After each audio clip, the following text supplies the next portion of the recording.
આજે હું તમારી સાથે શેર કરીશ ગોળ કેરીના અથાણાની રેસીપી, જેને તમે ફ્રીજ વગર આખું વર્ષ બારે પણ સ્ટોર કરી શકો છો.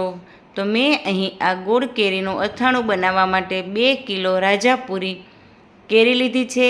કેરીની પસંદગી આપણે એવી કરવાની છે જે એકદમ મોટા ફળ હોય અને ઉપરથી આ રીતે ગ્રીન કલરની દેખાતી હોય અને એ એકદમ કેરી કડક હોય. આપણે અહીં સોફ્ટ કેરી લેવાની નથી અને જ્યારે તમે કેરીને કટ કરો ત્યારે એ અંદરથી એકદમ આવી સફેદ હોવી જોઈએ એવી કેરીની પસંદગી કરવાની છે. તો કેરીના મેં અહીં મીડિયમ સાઇઝના પીસીસ કરી લીધા છે. ત્યારબાદ હું એમાં 8 થી 9 ચમચી જેટલું નમક એડ કરીશ, 2 મોટી ચમચી હળદર એડ કરીશ.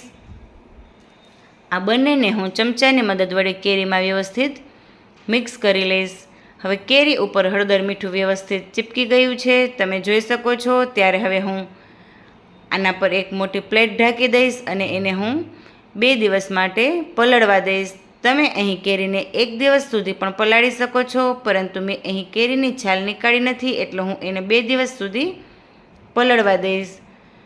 કેરી પલળ્યાને જ્યારે બીજો દિવસ થયો ત્યારે તમે જોઈ શકો છો કેરીની છાલમાં આ રીતે હજી તમને વચ્ચે વચ્ચે ગ્રીન કલરના ડોટ દેખાઈ રહ્યા હશે. જ્યારે કેરી પલાળ્યાને 2 દિવસ કમ્પ્લીટ થશે ત્યારે કેરીની જે છાલ છે એ પૂરેપૂરી આવી યલો થઈ જશે. હવે કેરીને 2 દિવસ થઈ ગયા છે પલાળ્યા એને, ત્યારે હું એને એક જાળીમાં નીકાળી લઈશ અને કેરીનું ખાટું પાણી અલગ નીકાળી લઈશ અને કેરીને હું એક કોટનના કપડામાં આ રીતે સૂકવી દઈશ. હવે ત્યારબાદ હું ગાજરને પણ ગરમ પાણીમાં બાફી લઈશ. ગેસની ફ્લેમ મીડિયમ ટુ લો રાખી એને હું 8 થી 10 મિનિટ માટે બફાવા દઈશ. 8 થી 10 મિનિટ થઈ જાય ત્યારે તમે જોઈ શકો છો આ જે ગાજર છે એ એકદમ સોફ્ટ થઈ ગયા છે. હવે હું ગેસની ફ્લેમ ઓફ કરી ઉપરથી પ્લેટ ઢાંકી દઈશ અને એકાદ કલાક માટે એને રહેવા દઈશ. ત્યારબાદ એક ચારણીમાં નિતારી લઈશ. ગાજર બફાયા ગયા બાદ હું લાલ મરચાંને પણ બાફી લઈશ. એને પણ ગરમ પાણીમાં એડ કરી 2 થી 3 મિનિટ માટે હું મીડિયમ ટુ લો ફ્લેમ પર બાફી લઈશ. ગેસની ફ્લેમ બંધ કરી એના પર પણ હું પ્લેટ રાખીશ અને થોડીવાર માટે વરાળે રહેવા દઈશ. ત્યારબાદ હું એને પણ એક ચારણીમાં નિતારી લઈશ. હવે આ બંનેને મેં જ્યાં કેરી સૂકવી છે એની બાજુમાં સૂકવી દઈશ.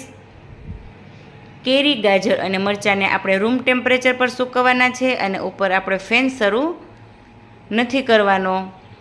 ફેન વગર જ એને સૂકવવા દેવાનું છે. જો તમે ઉપર ફેન ચાલુ રાખશો તો તમારી જે કેરી છે એ ચવડ થઈ જશે.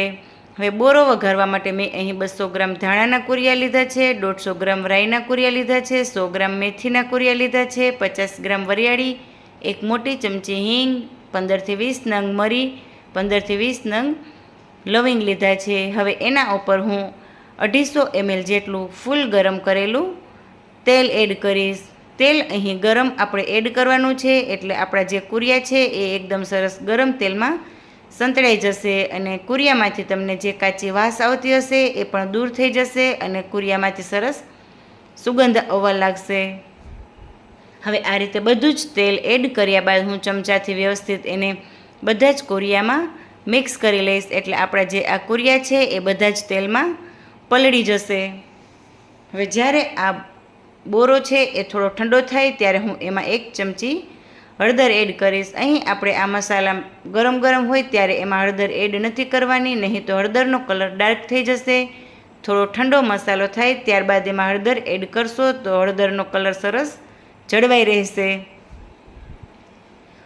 હળદર એડ કર્યા બાદ એને પણ વ્યવસ્થિત મિક્સ કરી લઈશ. જ્યારે આ મસાલો એકદમ સરસ ઠંડો થઈ જશે એટલે હું એને એક મોટા બાઉલમાં ટ્રાન્સફર કરી લઈશ. હવે ટ્રાન્સફર કરી લીધા બાદ હજી હું એમાં થોડું નમક એડ કરીશ અને થોડું લાલ મરચું પાવડર એડ કરીશ. તમે તમારા ટેસ્ટ પ્રમાણે લાલ મરચું પાવડર અને નમક લઈ શકો છો. હવે આ બંનેને એડ કર્યા બાદ હું એને પણ વ્યવસ્થિત અહીં મિક્સ કરી લઈશ. મિક્સ કરી લીધા બાદ હું એમાં ગોળ એડ કરીશ. મેં અહીં 2 કિલો કેરીમાં 2 કિલો કોલ્હાપુરી ગોળ લીધો છે અને ગોળના મેં આ રીતે પીસીસ કરી લીધા છે. તમે અહીં ગોળને ખમણી પણ શકો છો, પરંતુ આ રીતે તમે પીસીસ કરશો તો એ પણ ઓગળી જશે. હવે ગોળને પણ હું અહીં મસાલામાં મિક્સ કરી દઈશ અને વ્યવસ્થિત એને આ રીતે ચમચાથી હલાવી લઈશ. હવે ત્યારબાદ હું એમાં કેરી, ગાજર, મરચાંને પણ એડ કરીશ. કેરીને અહીં 7 કલાક જેવો સમય થઈ ગયો છે. તમે જોઈ શકો છો હું એને પ્રેસ કરું છું તો એમાંથી બિલકુલ પાણી નથી નીકળતું. એટલે એનો મતલબ એવો કે કેરી જે છે એ વ્યવસ્થિત સુકાઈ ગઈ છે. કેરીને પણ એડ કરી દઈશ અને ગાજરને પણ એડ કરી દઈશ. હવે આ બંનેને એડ કર્યા બાદ હું વ્યવસ્થિત મિક્સ કરી લઈશ. ત્યારબાદ લાસ્ટમાં હું એમાં મરચાં પણ એડ કરી દઈશ. મરચાં એડ કર્યા બાદ એને પણ મિક્સ કરી લઈશ. અત્યારે તમને આ જે અથાણું છે એ એકદમ કોરું કોરું લાગી રહ્યું હશે, પરંતુ જ્યારે 1 થી 2 દિવસ જેટલો સમય થશે ત્યારે ગોળ જે છે બધો ઓગળી જશે અને તમારું જે અથાણું છે એ એકદમ સરસ ઢીલું ઢીલું બની જશે. વ્યવસ્થિત મિક્સ કર્યા બાદ હું એને ઢાંકીને રહેવા દઈશ. જ્યારે બીજો દિવસ થશે ત્યારે તમે જોઈ શકો છો ગોળનું પાણી થઈ ગયું છે અને એ સરસ ઢીલું થવા લાગ્યું છે, પરંતુ હજી અહીં આપણા જે ગોળના મોટા મોટા પીસીસ છે એ બધા જ ઓગળ્યા નથી. પરંતુ અત્યારે જ્યારે એમાં 3 દિવસ જેટલો સમય થશે એટલે બધા જ ગોળ ઓગળી જશે અને અથાણું એકદમ સરસ ઢીલું થઈ જશે. 2 થી 3 દિવસ જેટલો સમય થઈ ગયો છે. તમે જોઈ શકો છો ગોળનું પાણી સરસ થઈ ગયું છે, પરંતુ હજી અહીં આપણે 2 થી 3 દિવસ જેટલો સમય થશે એટલે જે આ ગોળનું પાણી છે એ કુરિયા એકદમ એબ્ઝોર્બ કરી લેશે અને કુરિયા પણ એકદમ સોફ્ટ થઈ જશે. અત્યારે કુરિયા તમને ડ્રાય દેખાઈ રહ્યા હશે અને એ જ્યારે ગોળના પાણીને એબ્ઝોર્બ કરશે ત્યારે કુરિયા પણ સોફ્ટ થઈ જશે અને આપણું જે અથાણું છે એ આવું એકદમ મધ જેવું ચાસણીવાળું થઈ જશે. તો અહીં આપણે આ અથાણાને ટોટલ અત્યારે 1 વીક એટલે 8 દિવસ જેટલો સમય થયો છે અને અથાણું જે આપણું છે એ મધ જેવું મીઠું અને મધ જેવી ચાસણી જેવું બનીને તૈયાર છે. ત્યારે હું એને એક બરણીમાં ભરી લઈશ. તો 2 કિલો કેરીના અથાણામાં અહીં મેં 250 ગ્રામ જેટલું તેલનો ઉપયોગ કર્યો છે, વધારે તેલ ઉપયોગમાં લીધું નથી.